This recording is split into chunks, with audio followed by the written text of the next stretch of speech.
Ok, voy a explicar lo que hice lo más brevemente posible. Voy a cortar el video en cada pregunta por si me equivoco. Voy a partir por la P1A. En esta pregunta lo que hice fue crear un autómata o dar la forma en que se construye un autómata que lo que hace es guardar en cada nodo lo que guardaría en el autómata original más la cantidad de letras que ha leído hasta ese momento. Es como recordar, pero no recordar qué leyó, sino cuánto ha leído. Y entonces ese estado va a poder llegar a un estado de aceptación si en el autómata original el nodo que tenía la misma información como inicial podía llegar al estado final con esa misma cantidad de letras que ha leído hasta ahora. Esa es la idea general, no me puedo extender más. Ya, para la P2B lo que hice fue partir del lenguaje L que acepta las palabras que son una cantidad de ceros, seguida de cierta cantidad de unos, no necesariamente cantidad de iguales. Este lenguaje es regular, de hecho di el autómata acá. Y bueno, después mostré que si yo a ese lenguaje le saco el tercio del medio, puedo caer en dos casos, y uno de esos casos es que quedo con palabras que son solamente ceros seguidos de unos en misma proporción. Y ese lenguaje, que es 0 a la n, 1 a la n, ya lo conocemos y es como el caso clásico de lenguaje no regular. Así que con eso estaría lo pedido, un lenguaje que sacado de uno regular no es regular. Ya, continuando con la P2A, en esta parte lo que hice fue básicamente darme cuenta por inspección que todos los números que son divisibles por 9 al expresarlo en base 3 terminan en dos ceros. Así que hice el autómata que reconoce las palabras que terminan en dos ceros.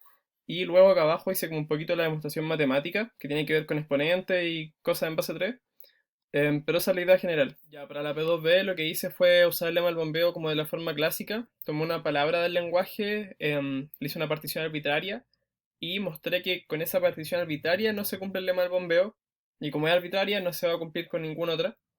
Y bueno, después usé lo clásico de que como hay una palabra en el lenguaje que no cumple el lema del bombeo, entonces el lenguaje no es regular.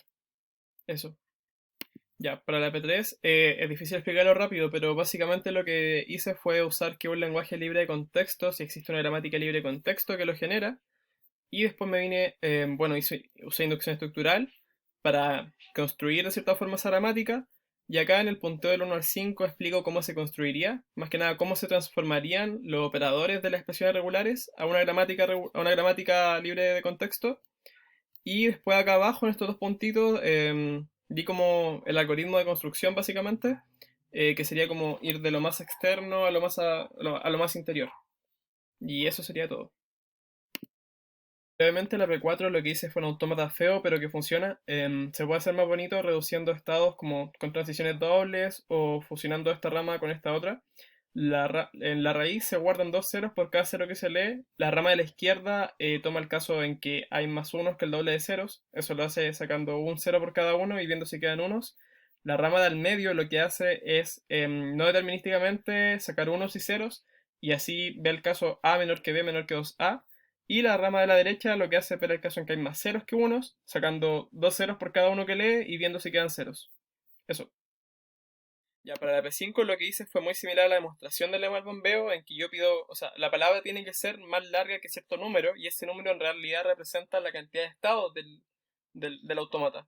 Entonces lo que hice fue notar que al yo pedirle que sea más grande que eso, le pido que pase como por más ciclos, pero en verdad hay un solo ciclo que es el que yo bombeo.